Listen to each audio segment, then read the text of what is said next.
संसद का संग्राम शुरू हो गया है और लोकसभा चुनाव का काउंटडाउन शुरू होते ही आखिर क्या होगा जनमत का फैसला और किस तरह से इस देश को नई सरकार मिलने वाली है, हमारे स्थानीय सांसद कैसा हो और कैसे कौन बनेगा सांसद, ये गेम शो पब्लिक खेलने वाली है। इन तमाम मसलों पर बातचीत करेंगे और चौथा स्तंभ जो कभी कुछ कहता है या कुछ लिखता है तो उसका एक प्रभाव समाज पर, देश पर देखने को मिलता है। बोल रहा चौथा स्तंभ सिटी न्यूज की खास पेशकश में आज आपका एक बार फिर बहुत बहुत स्वागत है। इस खास कार्यक्रम, इस खास फोरम पर हमारे साथ इंदौर पत्रकारिता जगत के दो बड़े नाम हमारे साथ मौजूद हैं सिटी न्यूज के स्टूडियो में।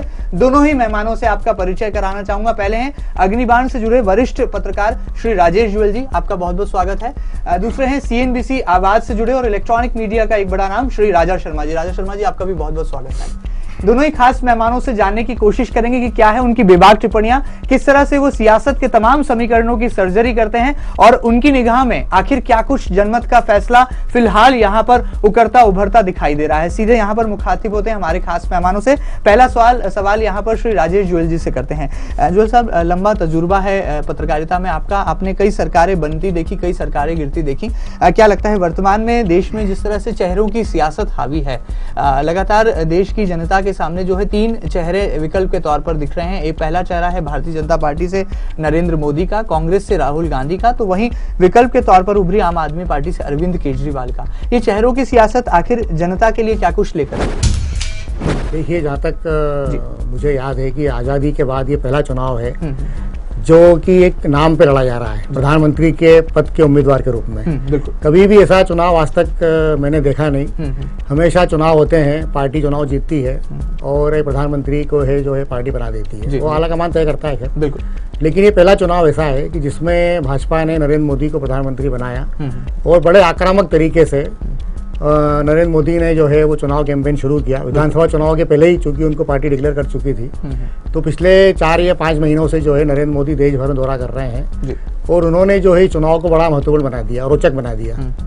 जहाँ तक सवाल कांग्रेस का है, तो कांग्रेस ने अभी तक जो है वो प्रधानमंत्री पद का घोषित उम्मीदवार तय नहीं किया है। उसके 2 कारण हैं। एक तो कांग्रेस को पता है कि इस बार चुनाव में उनकी हालत बड़ी पतली है, तो वो राहुल गांधी के ऊपर कोई चाहते नहीं है रिस्क लेना, क्योंकि चुनाव अगर राहुल गांधी के नाम पे लड़ा गया प्रधानमंत्री घोषित करके और कांग्रेस उसमें बुरी तरह हार गई तो फिर एक राहुल गांधी धब्बा लग जाएगा। तो अगर चुनाव में कुछ स्थिति बनती है तो ठीक है, पर्दे के पीछे से जो है हम तैयार हो जाएंगे। जैसे 2 दिन पहले राहुल गांधी ने स्टेटमेंट भी दिया है कि अगर सांसद चाहेंगे तो मैं प्रधानमंत्री बनने को तैयार हूँ। बिल्कुल बिल्कुल। अब रहा सवाल तीसरे विकल्प अरविंद केजरीवाल का। जी जी बिल्कुल। अरविंद केजरीवाल प्रधानमंत्री पद के दावेदार तो नहीं है, ना उन्होंने खुद कभी ऐसा दावा किया है और ना ऐसा कुछ उम्मीद है कि उनकी पार्टी को इतनी सीटें मिलेगी कि वो किस प्रकार चुनौती पेश कर सके। बिल्कुल। वो एक विकल्प के रूप में है और उन्होंने कुछ सवाल जरूर एक जनमानस के बीच में पैदा किए उन्होंने, जिनके जवाब दोनों दलों को देना पड़ रहे हैं, कांग्रेस को देना पड़ रहा है, भाजपा को देना पड़ रहे हैं। ये अरविंद केजरीवाल की उपलब्धि है कि आज जो पब्लिक डोमेन में जो सवाल आए हुए हैं, चाहे वो अंबानी का हो, चाहे अदानी का हो, चाहे रॉबर्ट वाड्रा का हो, या इस प्रकार के जो बड़े इश्यू हैं जो कभी भी आज तक सामने नहीं आते थे, वो आज सामने आए, जिस पर कि आज चर्चा हो रही है। और जनमत भी हमको जो है उसी तरह से देखने को मिलेगा जब 16 मई को रिजल्ट आएंगे। बिल्कुल बिल्कुल। राजा शर्मा जी, आपसे एक सवाल है। क्या लगता है जिस तरह से जनता की आवाज आपको किस और जाती दिखाई दे रही है, क्योंकि वर्तमान में चेहरों की सियासत पर हमने बात की है, देश के ये जो राजनीतिक हालात हैं, आपको नहीं लगता कहीं ना कहीं चिंता में भी डालते हैं जनता को, समाज को, जनमानस? जी देखिए, आपको इस पूरे पॉलिटिकल इक्वेशन में एक बात समझना होगी। जी बिल्कुल।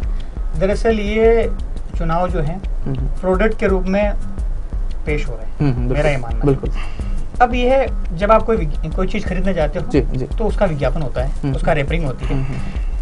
मैं भारतीय जनता पार्टी की बात करूं तो मैं हमेशा कहता हूं, आपका स्टूडियो में आपसे फिर कह रहा हूं सिटी न्यूज़ के माध्यम से कि Atal ji is a consider brand of BJP. Atal ji BJP के ब्रांड थे और ब्रांड हैं, और मोदी बीजेपी की ब्रांडिंग कर रहे हैं। मैं हमेशा कहता हूँ, है ना।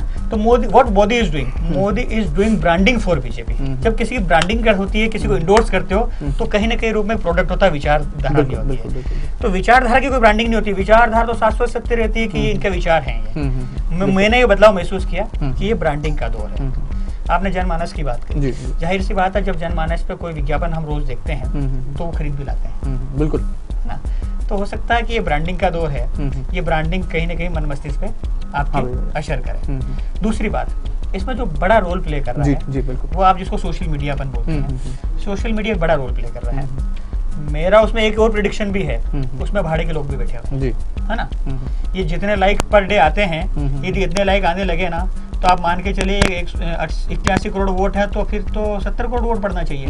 बराबर है, इतनी वोटिंग का प्रतिशत इससे मैच नहीं करता। मेरा ये मानना है, प्रेडिक्शन मेरा, जो मैंने एनालिसिस किया, असेसमेंट किया इसका, गौर करने वाली बात है ना। तो आप जो लाइक है, ये लाइक भाड़े के भी हैं, तो मैं इसको मेरी भाषा में लाइक की नालायकी कहता हूँ, कि ये कहीं ना कहीं प्रायोजित रूप से नालायकी भी हो रही है, जो लोगों को ये बताना चाहती है कि देखो इतने फॉलोअर हमारे हैं। लाइक में आपको करना क्या, सिर्फ एक बटन ही दबाना होता है। आप उसके प्रोफाइल पे नहीं जाते, आप उसके पेज पे नहीं जाते, आप उसके बारे में समझते नहीं, आपको लगता है कि इसने दिया, एक लाइक बढ़ा दो, तो वॉल्यूम बढ़ जाता है। बहुत गहरी बात है, बिल्कुल।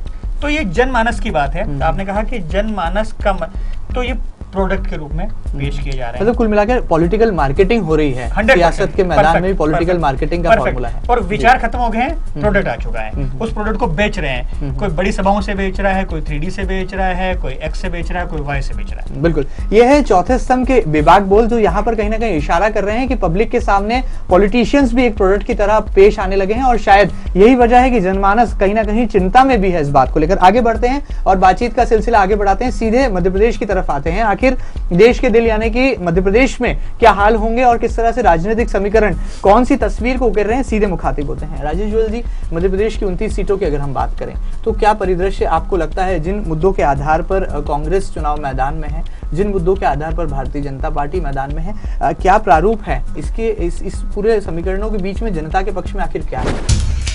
ये मध्य प्रदेश जहाँ तक सवाल है जी, पिछले 10 सालों से यहाँ पर कांग्रेस विपक्ष में है, लेकिन आपने और हमने देखा है जी कि इन 10 सालों में विपक्ष की भूमिका निभाने में कांग्रेस टोटल असफल रही है। जी। विधानसभा चुनाव में परिणाम अभी सामने देखा हमने, जिसमें कांग्रेस को बुरी तरह हारना पड़ा, और उस वक्त शिवराज सिंह चौहान का एक लहर थी, एक माहौल था। अब शिवराज सिंह चौहान के साथ में नरेंद्र मोदी प्लस है, बिल्कुल, मतलब 1 और 1 11 वाली बात हो गई है। तो 29 सीटों का यहाँ तक सवाल है। मेरा ऐसा मानना है कि कम से कम 24 से 25 सीटें तक भाजपा जो है ले जाने सफल रहेंगी। हालांकि टिकट वितरण का मामले के अंदर कांग्रेस ने अच्छे टिकट दिए हैं भाजपा की बजाय थोड़े से, लेकिन चूंकि मामला एक नरेंद्र मोदी का है और एक पूरे देश में एक अलग माहौल बन चुका है, वो सबसे बड़ी बात है कि कांग्रेस के प्रति लोगों में नाराजगी ज्यादा है। जो विधानसभा एंटी इनकम्बेंसी है, तो जो केंद्र के जो इशू हैं, चाहे वो महंगाई का हो, भ्रष्टाचार का हो, आतंकवाद का हो, और दूसरे तमाम जो इशू हैं, तो उसमें सीधे सीधे निशाने पर कांग्रेस है। बिल्कुल। और भाजपा ने इस चीज को अच्छे से कैश किया है। कांग्रेस की उपलब्धियां भी है, मैं इसमें कोई इनकार नहीं कर रहा हूँ, कांग्रेस ने कोई काम नहीं करा 10 सालों के अंदर, कांग्रेस ने बहुत सारा काम किया।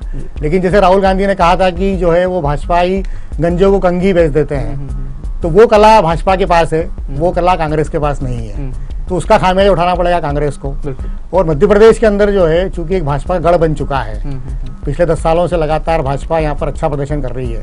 इवन नगर निगम के चुनाव के अंदर भी हम देखें, अगर इंदौर की बात करें, इतना बड़ा शहर है, औद्योगिक राजधानी है, तो यहाँ 15 साल से यहाँ पर जो है निगम में भाजपा की परिषद है जी। और कांग्रेस जो है हाशिए पर है। इंदौर लोकल के अंदर भी जो है सांसद जो है पिछले 8-7 बार से सुमित्रा महाजन है। एक भी कांग्रेस के पास कैंडिडेट ऐसा नहीं है कि जो ताई को चुनौती दे सके। इस बार भी ताई के लिए मैदान लगभग खाली सा है। तो मध्य प्रदेश में भाजपा के उज्जवल भविष्य अच्छे संकेत हैं, वो अच्छी सीटें भाजपा को मिलेगी। बिल्कुल। राजेश शर्मा जी, मोदी फैक्टर, शिवराज फैक्टर, क्या ये फैक्टर ही काम करते रहेंगे? जो जनता के इश्यूज हैं, जिसको लेकर के विकल्प भी तैयार हुआ आम आदमी पार्टी के रूप में, वो पीछे ही रह जाएगा इसी तरह से? आपको क्या लगता है, मोदी फैक्टर, शिवराज फैक्टर फिर हावी होंगे लोकसभा? नहीं, देखिए सर, इसमें 2 बात आपको समझना चाहिए, मध्य प्रदेश के परिप्रेक्ष्य में समझना चाहिए कि मध्य प्रदेश के मुख्यमंत्री की एक खासियत तो है, उसको दरअसल सीएम मतलब कॉमन मैन उसको कहा जा सकता है। उसकी इजी अवेलेबिलिटी, इजी कनेक्ट और इजी अप्रोच, ये लोगों के लिए उसकी यूएसपी है। मैं हमेशा कहता हूँ शिवराज की यूएसपी है सीएम मतलब कॉमन मैन। और देखिए, इसी आधार पे आपका आम आदमी पार्टी सक्सेस हुआ दिल्ली के अंदर, है ना, क्योंकि उनकी कनेक्ट इजी है। जब कनेक्ट इजी होती है ना, आज का जो आपका वोटर है, हो सकता है कि आप उसका काम एट ए टाइम न कर पाओ, लेकिन उस तक पहुंच पाओ, वो आप तक पहुंच पाए, तो उसको संतुष्टि होती है कि ये आदमी मेरे बारे में चिंतन कर रहा है, सोच रहा है। जब जन दर्शन यात्रा की अपन जिक्र करें, मैंने काफी कवर किया उसको, जन दर्शन यात्रा 7-8 दिन साथ में रहा। मैंने देखा कि बरसते पानी के अंदर लोग शिवराज का चेहरा देखना चाहते थे, हाथ मिलाना चाहते थे। उससे महसूस हुआ कि शिवराज की एक बड़ी वेव है, बीजेपी की नहीं, शिवराज की वेव है। बिल्कुल। क्योंकि हमने और भी सरकारें देखी हैं, ऐसा नहीं है कि बीजेपी की सरकार शिवराज से, हमने पुरानी भी देखी, उमा भारती भी देखे, बाबूलाल गौर भी थी, दिग्विजय सिंह भी देखे हैं, सब कांग्रेस भी देखी है। लेकिन ये जो व्यक्तिशय जादू जिसको आप कहते हैं ना, बिल्कुल, ये जादू हमने महसूस किया कि शिवराज का एक कहीं ना कहीं कॉमन कंसेंसस तो है, जिसके कारण अब आपने बात मोदी की करी। देखिए मध्य प्रदेश में वैल्यू एडिशन करेंगे मोदी, फर्स्ट अटेम्प्ट तो शिवराज का ही रहेगा। जी बिल्कुल। मतलब क्योंकि मोदी आपसे कितने कनेक्ट हैं, वो एक नेशनल वेव पे ही कनेक्ट हैं, जो आपकी नेशनल वेव चल रही है। बिल्कुल। लेकिन शिवराज आपसे लोकल कनेक्ट है, तो लोकल के साथ नेशनल वेव का वैल्यू एडिशन मिल सकता है आपको। लेकिन पर्टिकुलरली आप बात करोगे मध्य प्रदेश की, तो शिवराज सिंह चौहान को मैं प्रथम आंकता हूँ कि उसकी पूछ परख ज्यादा है बजाय दिल्ली की। बिल्कुल। क्योंकि नरेंद्र मोदी का अपना स्टाइल है, ठीक है, और मैंने आपसे नहीं कहा क्या कि वो अपने स्टाइल से काम कर रहे हैं, लेकिन शिवराज का अपना स्टाइल है। शिवराज की नजरअंदाज नहीं किया, मेरा पर्सनली ऑब्जर्वेशन ये है। जहाँ तक आपने बात करी कि क्या फैक्टर पे ही काम होगा, नो डाउट, फैक्टर के साथ साथ यहाँ पे परफॉर्मेंस भी मिला। जी बिल्कुल। मध्य प्रदेश की यदि बात करो तो यदि आम आदमी पार्टी यहाँ साउंड पोजीशन में होती तो मुझे लग रहा है कि 3 पार्टी इलेक्शन होता। हमारे एक्चुअली क्या राजस्थान, मध्य प्रदेश, गुजरात और छत्तीसगढ़ में 2 पार्टी इलेक्शन है। जी बिल्कुल। तो यहाँ तीसरी या चौथी पार्टी नहीं, इसलिए आपके नुकसान का फायदा मुझे और मेरे नुकसान का फायदा आपको। बिल्कुल। तो जैसे राजेश भाई ने कहा ना कि यहाँ विपक्ष में कांग्रेस है पर नहीं है, बराबर है। तो जब कांग्रेस नहीं है तो फायदा किसको मिलेगा? बीजेपी को। यदि यहाँ आम आदमी पार्टी होती तो हो सकता है वो डाइवर्ट होते। तो फिर मेरा मानना है कि 165 सीटें नहीं मिलती, हो सकता है थोड़ी सीटें कम मिलती, क्योंकि आपके पास विकल्प है। मैं इनकी बात को आगे बढ़ा रहा हूँ। इन्होंने कॉर्पोरेशन की बात की। आम आदमी पार्टी का आज इंदौर में कैंडिडेट खड़ा हुआ है। यदि सपोज कीजिए उसको साउंड वोट शेयर मिलता है, परसेंटेज अच्छा मिलता है, तो कॉर्पोरेशन के जो इलेक्शन आ रहे हैं, यदि उन्होंने 68 जगह कॉर्पोरेशन खड़े कर दिए, मेरा मानना 10-12 कॉर्पोरेटर जीत के आ जाएंगे। ये मेरा प्रेडिक्शन है। बिल्कुल ठीक बात है, एनालिसिस है। इसलिए है कि यदि 60-70 हजार या लाख वोट का फिगर आ जाए, सपोज कीजिए, आई एम नॉट कॉन्क्रीट क्या रहेगा, लेकिन मैं अनुमान लगा रहा हूँ कि यदि 1 वोट से लाख वोट तक आ गए तो वो लाख वोट कहीं ना कहीं 68 कॉर्पोरेटर में डिवाइड हो सकते हैं, क्योंकि हमारे कॉर्पोरेटर के वोटों पर 5-7 हजार वोटरों की खेल होता है। तो उनकी एक प्रोमिनेंट प्रेजेंस, तो मुझे लग रहा है आम आदमी पार्टी का बड़ा विजन है इसको लेकर कि हम कॉर्पोरेशन में भी आ जाएं। और कॉर्पोरेशन में यदि 4 आम आदमी टोपी लगाए दिख जाए तो कोई बड़ी बात नहीं। तो ये फैक्टर की बात है कि आम आदमी का फैक्टर हो सकता है, मोदी भी हो सकता है। जहां तक कांग्रेस की बात की, सर मेरा स्पष्ट मानना है कि कांग्रेस हिट विकेट हो रही है। कारण किस तरह के? मैं दिल्ली की बात कर रहा हूँ। कांग्रेस हिट विकेट हो रही है। Inflation, all time high inflation, all time high corruption, इन दोनों ने कांग्रेस को हिट विकेट कर दिया। डैमेज कंट्रोल नहीं कर पाई कांग्रेस। हाँ, बिल्कुल नहीं कर पाई। और आप यदि ये कहते हो कि हमने उनको जेल भेजा, ये तो आपको करना ही था। उनको कोई सोने चांदी हीरा का मुकुट थोड़ी पहनाना था। मॉरल रिस्पांसिबिलिटी, ये तो मॉरल रिस्पांसिबिलिटी थी, आपको करना ही था। होने के पहले आपने क्या मॉनिटरिंग करी, ये पहला सवाल था आपका। आपने बहुत फ्री हैंड दे रखा था कि करप्शन होने दो। जो सामने रिजल्ट आए, मैं तो मीडिया में नहीं गिन सकता कि 2 लाख करोड़ 5 लाख करोड़ जो फिगर सामने आए, 1,76,000 करोड़, होल का 10 कितना लाख करोड़ का, तो लोग मीडिया में ही नहीं गिन पाए। तो इसके कारण कांग्रेस हिट विकेट हो गई। क्रिकेट की भाषा में जब हिट विकेट होता है तो वो विकेट बॉलर को नहीं मिलता है, बिल्कुल ठीक, वो अपनी बेवकूफी के कारण आदमी आउट होता है। बिल्कुल ठीक है। तो ये मैं श्रेय बीजेपी को नहीं दे रहा हूँ विपक्ष में होने के नाते भी, क्योंकि बीजेपी यदि सफल होती तो अन्ना हजारे का आंदोलन मुझे याद आता है 2011 का। बिल्कुल। जिस लेवल पे मास इंटरेक्ट हुआ उस समय बीजेपी की क्या भूमिका थी, बताइए आप मुझे। अन्ना के आंदोलन की तो उपज है आम आदमी पार्टी। बिल्कुल ठीक बात है। अनड्यू एडवांटेज, मैं एक शब्द इस्तेमाल करता हूँ हमेशा, अनड्यू एडवांटेज। ये अनड्यू एडवांटेज मिला किसको? अरविंद को। कांग्रेस हिट विकेट हुई, इसलिए बीजेपी को मैं कोई नंबर नहीं दे रहा हूँ कि बीजेपी ने केंद्र में कुछ कराओ। शिवराज की खुद की गुड गवर्नेंस है, रमन सिंह की खुद की गुड गवर्नेंस है। मैं वसुंधरा को अलग एंगल से देखता हूँ, वसुंधरा की खुद की कोई यूएसपी नहीं है। जितना कांग्रेस की दिल्ली की मार जयपुर में पड़ी उतना उसको फायदा मिला वसुंधरा को। आप बताइए कि वसुंधरा की ऐसी क्या यूएसपी थी कि वसुंधरा को इतनी सीटें मिले। अल्टीमेटली मोदी की लहर थी बिल्कुल उस इलेक्शन के लिए कि मोदी को भी लाना है तो इनको पहले लाना है, ये मेरा ऐसा मानना है। चलिए, चुनावी मैदान में ये राजनीतिक दलों की जो नूरा किश्ती है उसके साथ साथ समीकरणों का भी फेर है। जहां एक और देश में मोदी लहर की बात हो रही है तो वहीं मध्य प्रदेश की अगर बात करें तो शिवराज फैक्टर भी फिलहाल हावी होता दिखाई दे रहा है। आगे बढ़ते हैं और चौथे स्तंभ क्या क्या सोचता है, क्या राय है, जनता के पक्ष में आखिर क्या कुछ है, ये जानने की भी कोशिश करते हैं। और साथ ही साथ ये भी जानने की कोशिश करते हैं कि तमाम राजनीतिक दलों के साथ साथ जो स्थानीय मुद्दे हैं, जो खासतौर पर एक संसदीय क्षेत्र से जुड़े हैं, उन मुद्दों पर किस तरह से जो है प्रत्याशी काम करते हैं, उनको लेकर राजनीतिक दल आखिर क्यों कोई विचारधारा कायम नहीं कर पाते। सीधे फिर एक बार रूबरू होते हैं। राजेश जुएल साहब, आपकी बात करता हूं। अगर इंदौर के संदर्भ में हम बात करें तो इंदौर में फिर जो है मुकाबला पुराने प्रत्याशियों के बीच है। भारतीय जनता पार्टी से फिर सुमित्रा महाजन है जो 8वीं बार चुनाव मैदान में है।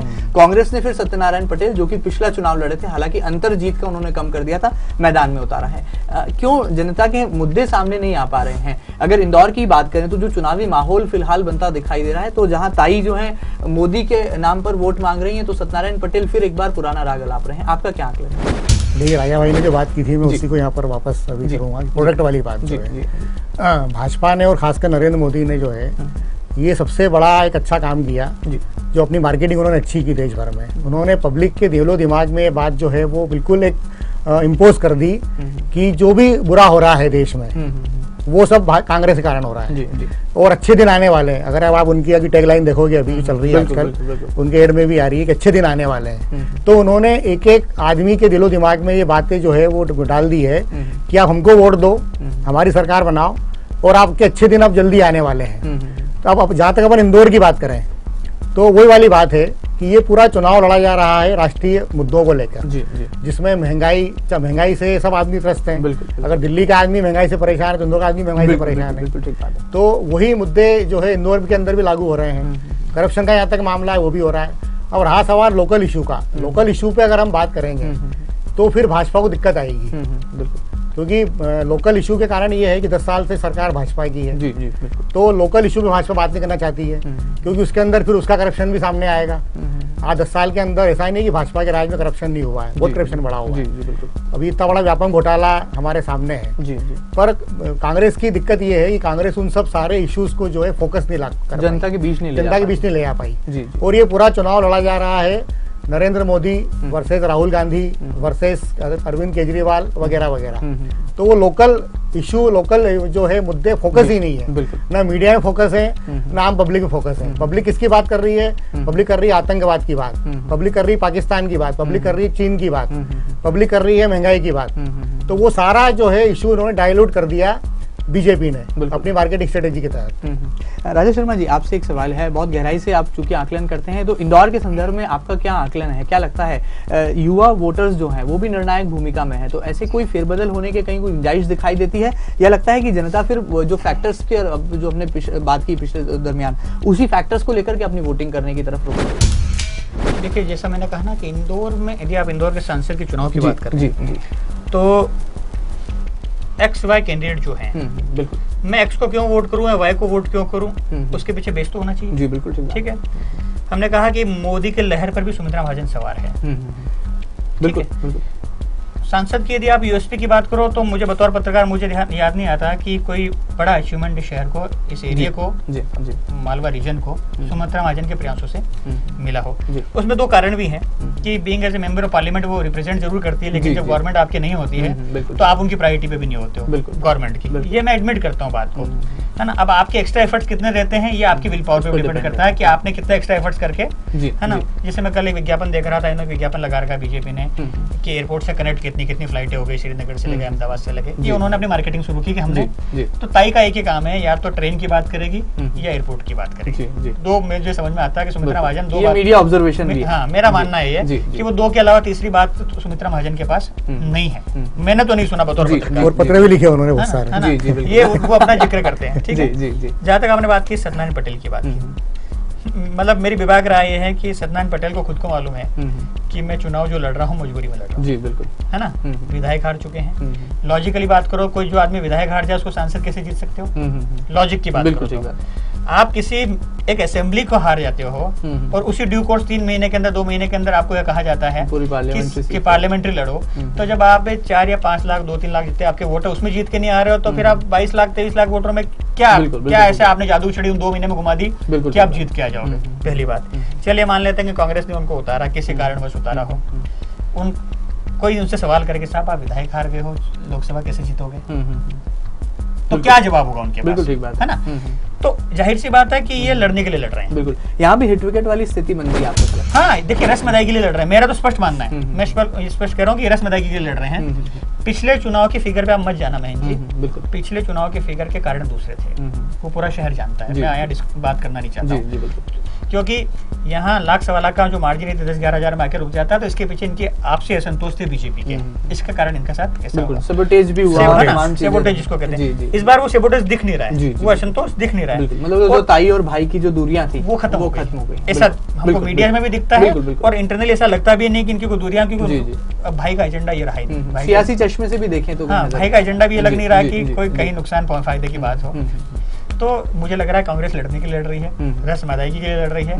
आप उनके जनसंपर्क का स्टाइल देख लो, मतलब वो जो मॉर्निंग का भ्रमण से लेके जो सिंसियर जनसंपर्क अलग होता है। देखो आप, बिल्कुल सिंसियरिटी का अभाव आपको इस इलेक्शन में कांग्रेस के पार्ट पे नजर आएगा। ठीक है, सुमित्रा महाजन सिंसियर रहे या न रहे, उनको ये मालूम है कि ये शहर BJP dominate, BJP oriented mentality का है। बिल्कुल, क्योंकि 7 बार के सांसद मतलब ये प्रूव करती है कि ये शहर बीजेपी ओरिएंटेशन वाला है। बिल्कुल, क्योंकि यहाँ कारोबार जगत से जुड़े लोग हैं, ऐसा मानना है कि कारोबार जगत बीजेपी के फेवर में होते हैं, ऐसा मानना है। मराठी कम्युनिटी का बड़ा फैक्टर इस शहर का है, क्योंकि शहर की तासीर जो थी इंदौर से इंदौर बना, ये मराठी कम्युनिटी का फैक्टर है। सुमित्रा महाजन का मराठी होने का फैक्टर का भी एडवांटेज उनको मिलता ही है। तो जाहिर सी बात है, जब 7 बार जीती तो 8वीं बार मुझे कोई ऐसी बड़ी समस्या नजर नहीं आती, और जहां कांग्रेस न केंद्र में है न राज्य में है, तो मुझे कोई पॉलिटिकल इमेज को भी आप कहीं ना कहीं एनालिसिस का हिस्सा मानते हैं, जो शहर की पॉलिटिकल इमेज की अगर हम बात करें। देखिए, इमेज की जहां तक बात हो तो ये सेल्फ मेड इमेज है, बिल्कुल, है ना। सुमित्रा महाजन की खासियत है, उनका कभी न्यूसेंस वैल्यू नहीं रहा इस शहर में। उनको लेकर कभी ये नहीं कहा कि इनके लोगों ने ऐसा करा, इनके साथ या इनके परिवार ने या इन्होंने खुद ने। इस शहर में न्यूसेंस वैली के नाम पे सुमित्रा महाजन का, मुझे देखिए महाराष्ट्र बैंक को छोड़ दीजिए, वो मामला सब जुड़ा है, इसलिए मैं बोलना नहीं चाहता, है ना। लेकिन इसके अलावा सुमित्रा महाजन ने काम कितना किया, परफॉर्मेंस कितना किया, उसके नंबर तो अभी आने वाले टाइम में बढ़ जाएंगे 24 तारीख को, लेकिन न्यूसेंस वैल्यू उसकी नहीं है। तो उनकी जो इंटीग्रिटी है उसका वोटेज भी उनको मिलता है। बिल्कुल ठीक बात है। कहीं ना कहीं एक इंटेलेक्चुअल एक नजरिया है, एक इंटेलेक्चुअल एक सोच है जो यहाँ पर परिलक्षित करती है कि जो पॉलिटिकल छवि है शहर की, खासतौर पर इंदौर जिसे प्रदेश की औद्योगिक राजधानी का दर्जा भी प्राप्त है, वो अपने आप में कहीं ना कहीं जनमत का फैसला परिलक्षित कर रही है। और जिस तरह से देश में मोदी फैक्टर की बात हो रही है, शायद ऐसा ही कुछ जनमानस के भी मन में है, ऐसा हमारा आकलन है, ऐसा चौथा स्तंभ का आकलन है। आगे बढ़ते हैं और जाते जाते जनता के पक्ष में क्या है, ज्यादा से ज्यादा वोट जनता करे। भारत निर्वाचन आयोग की भी कोशिशें यही है कि ज्यादा से ज्यादा लोग अपने घरों से निकलें, अपना फैसला सुनाने के लिए ईवीएम मशीन में जो है वोटिंग का बटन दबाएं। उनका फैसला किस तरह से सुरक्षित होगा, इसकी तस्वीर भी साफ हो जाएगी 16 मई को तमाम चुनाव परिणामों के साथ। जाते जाते दोनों ही मेहमानों से बात कर लेते हैं और चुनाव आयोग की कोशिशों पर भी उनकी राय जान लेते हैं। भारत निर्वाचन आयोग, राजेश जुएल जी, लगातार कोशिशें करता है कि वोटिंग का प्रतिशत बढ़ाया जाए ताकि सही मायनों में लोकतंत्र स्थापित किया जा सके। आपको क्या लगता है, वोटिंग का प्रतिशत इस देश में कैसे एक मजबूत और सशक्त सरकार देने में कहीं ना कहीं कामयाब सकती है? देखिए, पिछले चुनावों को अगर हम देखें जी, तो वोटिंग परसेंटेज लगातार बढ़ता रहा है, चाहे विधानसभा की बात करें या लोकसभा की बात करें। लोग अब जागरूक भी हो रहे हैं। दूसरा, उन पे हैम्बरिंग हो रही है लगातार, हर तरफ से हो रही है। सोशल मीडिया भी कर रहा है। आपके मोबाइल पे अगर जब आप जितनी बार भी आप कॉल करोगे या सुनोगे तो आपको उस पर जो है आवाज़ सुनाई देगी वोट करने की, वोट करो वोट करो वोट करो। इलेक्ट्रॉनिक मीडिया भी कर रहा है, प्रिंट मीडिया भी कर रहा है, सभी तरफ से, चारों तरफ से उस पर हैम्बरिंग हो रही है कि आप वोट डालो वोट डालो। तो वो वोट डालने जा रहा है। अब दूसरा इशू इसके अंदर ये है कि लोग जागरूक कितने हुए हैं, वो थोड़ा सा अभी उसके अंदर हम काफी पीछे हैं। जी, बिल्कुल। अभी लोग उसको एक समझ के वोट कर सकें, वो स्थिति नहीं बनी है। अभी भेड़ चाल वाली स्थिति अभी अपने यहाँ है कि लोग जो है देख के उसको वोट जाके डाल देते हैं। मीडिया भी उस प्रकार से अभी लोगों को ज्यादा जागरूक नहीं कर पाया है कि कुछ इशू में समझाए, उनको बताए कि आपको वोट क्यों करना चाहिए, क्यों नहीं करना चाहिए। अन्ना हजारे से लेके तमाम दूसरे जो लोग हैं जो ये बोलते रहे हैं कि जनता वोट डाले, पर मेरा उनसे सवाल ये रहा है, जनता किसे वोट डाले ये बताना पड़ेगा आपको। बिल्कुल। पर ये आज तक कोई बात बोलता नहीं है ये, ना मीडिया बोलता है, ना अन्ना हजारे जैसे लोग बताते हैं कि आप इसको वोट डालो, इसको वोट मत डालो, बस वोट डालो। ठीक है, लोग जाके वोट डालें, कम से कम इतना तो करें कि अपने घर से निकलें, अपने घर से निकलें, मतदान केंद्र जाएं, अपना वोट डाल के आएं। क्योंकि आज अगर वो वोट डालेंगे तो कम से कम उनमें एक जिम्मेदारी आएगी। तो कल उस पर विचार करेंगे वो, यार हमने इसको वोट दिया तो उसने काम किया कि नहीं किया, या इशू क्या थे। तो एक शुरुआत तो अच्छी हो, तो मुझे उम्मीद है कि चुनाव आयोग की पहल और हम सब सारे लोगों की मेहनत से इस बार वोटिंग परसेंटेज अच्छा होगा। बिल्कुल। और लोग अधिक से अधिक मतदान करेंगे। बिल्कुल ठीक बात है। ये कहना भी लाजमी होगा कि भारत निर्वाचन आयोग की कोशिशें बिल्कुल जो है सकारात्मक दिशा में है, क्योंकि जब अगर हम कोई फैसला लेने की अधिकार रखते हैं तो उस फैसले को अधिकार पूर्वक उसको देने का भी पूरा हक हमारे पास होना चाहिए और उसकी जिम्मेदारी का भी कहीं ना कहीं हमें उनसे वाकिफ होने की जरूरत है। राजा शर्मा जी, भारत निर्वाचन आयोग कोशिशें कर रहा है, वोटिंग का प्रतिशत क्या कुछ रहेगा, क्या उससे भी कुछ सियासी तस्वीर को कहीं हम उकेर सकते हैं? आपकी क्या आकलन है, आपकी क्या एनालिसिस है? सर मेरा ये मानना है कि एक तो हम केवल फेसबुक के योद्धा बन के नहीं रह जाएं। बिल्कुल। हम हमारी जो मन की ज्वलंत और जो मन की पीड़ा है वो फेसबुक पे तो निकाल देते हैं, है ना, क्योंकि वो सोशल प्लेटफॉर्म है, सोशल मीडिया कहा गया उसको, एक्सप्रेशन का माध्यम है। लेकिन ये वहां तक सीमित नहीं रह जाए। इसको आगे ले जाने के लिए आपको, मैं कहता हूँ मजाक के अंदर, अब नेता आपकी उंगली पर, बिल्कुल, है ना, उनका भाग्य आपकी उंगली पर है, उनकी लकीरों में नहीं है, आपकी उंगली पे उनका, जनता की उंगलियों पर है। हाँ बिल्कुल। तो जनता की उंगली पे आपका, आप उसका भाग्य विधाता हो जब तक परिणाम ना आ जाए, जब तक। तो दूसरी बात सर कि अब पहले हमारे यहाँ चुनाव ओकेशन हुआ करते थे, अब हमारे यहाँ फेस्टिवल हो गए। जी बिल्कुल, है ना, वाइब्रेंट हो गया। देखो अब चुनाव, ठीक है, मैं पहले देखा करते थे कि आदमी यहाँ पे कमल का फूल या पंजा लगाता था, वो एक चुनाव चिन्ह लेके वो प्रचार करा करता था। अब युग बदल गया, आप 3D की टेक्नोलॉजी में हो, गूगल हैंगआउट की टेक्नोलॉजी में हो, आप व्हाट्सएप की टेक्नोलॉजी पे हो, ऑडियो आपको चेन्नई का भाषण में भी आपको सुना दूं कि राहुल जी ने क्या कहा, मोदी जी ने क्या कहा। टेक्नोलॉजी इतनी इंस्टेंट हो गई कि सेकंड्स में भी आप उस पर, तो आपको निर्णय लेना है कि हो क्या रहा, नंबर ऑफ हैमरिंग हो रही है, इसलिए 48 घंटे आपको इसलिए दिया जाता है कि आराम से सोच लो कि जितनी हैमरिंग हुई है उसके लिए क्या आपका नजर है, ये क्या है, लॉजिक यही है। मतलब इलेक्शन का पैटर्न बदला जी। तो अब हम फेस्टिवल सेलिब्रेट करने लगे। जब फेस्टिवल सेलिब्रेट करते हैं तो कपड़े भी नए पहनते हैं और कैंडिडेट भी नया लाते हैं, बिल्कुल, है ना। तो अब जैसा फिगर आया कि 10 से 12 करोड़ नए वोटर हैं, ये 10 से 12 करोड़ नए वोटर जो हिंदुस्तान के हैं, उनका एक बड़ा लॉजिक तो ये है कि मैं ईवीएम देखने जाऊँ होती क्या है। बिल्कुल, एक उत्सुकता है मन में, इंटरनल एक्साइटमेंट होता है कि यार मैं देखना चाहता हूँ कि ईवीएम होती कैसी है, और मुझे वहां जाके क्या दबाना है तो आवाज कहाँ से आएगी, बिल्कुल, प्रोसेस क्या है इलेक्शन का, इसका भी एक परसेंटेज है वहां पे लोगों का जाने का। दूसरी बात सर, एक बहुत गंभीर आपको बात सोचना चाहिए, जो मैंने असेंबली इलेक्शन में महसूस किया कि पहले के दौर में, मतलब बिफोर दिस असेंबली इलेक्शन, हमारे यहाँ कार्यकर्ता पर्ची लेके आते थे, XYZ पार्टी के, बीजेपी कांग्रेस के XYZ पार्टी के। इस बार BLO पर्ची लेके, बिल्कुल, आयोग की कोशिशें कामयाब रही। देखिए ये बड़ी बात है, जब BLO पर्ची लेके आता है तो आपकी मतलब यू आर फ्री, आप बाउंडेड नहीं हो कि उस कार्यकर्ता के सामने नहीं भैया देने चलेंगे, तुम्हारे साथ चलेंगे, तुम्हारी पार्टी को देंगे। BLO जो पर्ची दे रहा है तो वाकई ट्रांसपेरेंसी के लिए, मतलब निष्पक्ष है, ट्रांसपेरेंसी। तो मैं इसको ट्रांसपेरेंसी का बड़ा पार्ट मानता हूँ कि एक ट्रांसपेरेंसी का बड़ा इंडिकेशन है ये। दूसरी बात, जब BLO की पर्ची पे आप वोट डालने जाते हो, आप पे मेंटल प्रेशर नहीं होता है। जी बिल्कुल ठीक है कि मुझे राजेश भैया लेना आया था, महेंद्र जी लेने आया था, बिल्कुल अंदर आदमी जाके वही करता है जो उसकी मर्जी होती है, लेकिन एक वेव स्टडी होने लगती है। तो BLO की पर्ची में एक ट्रांसपेरेंसी का बड़ा मानता हूँ, और इसके कारण कार्यकर्ताओं का वजन भी घटा है। बिल्कुल ठीक बात है, जो बूथ लेवल की बात होती है, कार्यकर्ताओं का वजन घटा है, क्योंकि जो आपका नेटिव कार्यकर्ता, लोकल कार्यकर्ता, वो आपसे फेस टू फेस हो ही नहीं पा रहा है, ना आपके पास पर्ची लेके आ रहा है, ना आपको बोल रहा है भैया भाभी वोट देना। तो इन्फ्लुएंस का फैक्टर कम करता है, और मैं इसको चुनाव आयोग को बहुत बड़े अप्रिशिएट कर रहा हूँ। जी बिल्कुल। चलिए, यहाँ पर बोल रहा चौथा स्तंभ, साफ तौर पर यहाँ पर चौथे स्तंभ के सशक्त प्रहरियों का भी मानना है कि जनमत का फैसला 16 मई को चुनावी परिणाम के साथ साफ हो जाएगा, लेकिन इतना जरूर तय है कि अब जनता को अपना फैसला जो है सुनाने के लिए घरों से निकलना होगा, और भारत निर्वाचन आयोग की जो कोशिशें हैं लगातार वोटिंग प्रतिशत बढ़ाने की, उसे सफल, उसे कामयाब बनाने के लिए भी अपने सकारात्मक दिशा में कदम बढ़ाने होंगे। आप दोनों ही खास मेहमानों का हम बहुत बहुत शुक्रिया अदा करते हैं कि आप हमारे निवेदन पर सिटी न्यूज के स्टूडियो में हाजिर हुए। हमारे साथ है अग्निबाण से जुड़े वरिष्ठ पत्रकार श्री राजेश जुएल जी, आपका बहुत बहुत धन्यवाद। हमारे साथ है CNBC आवाज से जुड़े इलेक्ट्रॉनिक मीडिया का बड़ा नाम श्री राजा शर्मा जी, आपका भी बहुत बहुत धन्यवाद, बहुत बहुत शुक्रिया। दोनों ही खास मेहमानों ने अपनी बात यहाँ पर बेबाकी के साथ रखी। उम्मीद है कि जनता को उनके पक्ष में क्या कुछ है ये कुछ सुनने और देखने का मौका मिला होगा। आप घर से जरूर निकलें और वोट करने जरूर जाएं, यही कोशिश है भारत चुनाव आयोग की भी है, और कुछ ऐसा ही संदेश चौथा स्तंभ भी देता है। फिलहाल सिटी न्यूज पर इतना ही, खबरों का काफिला लगातार बदस्तूर जारी रहेगा। सिटी न्यूज पर आप बने रहिए, सिटी न्यूज के साथ। नमस्कार।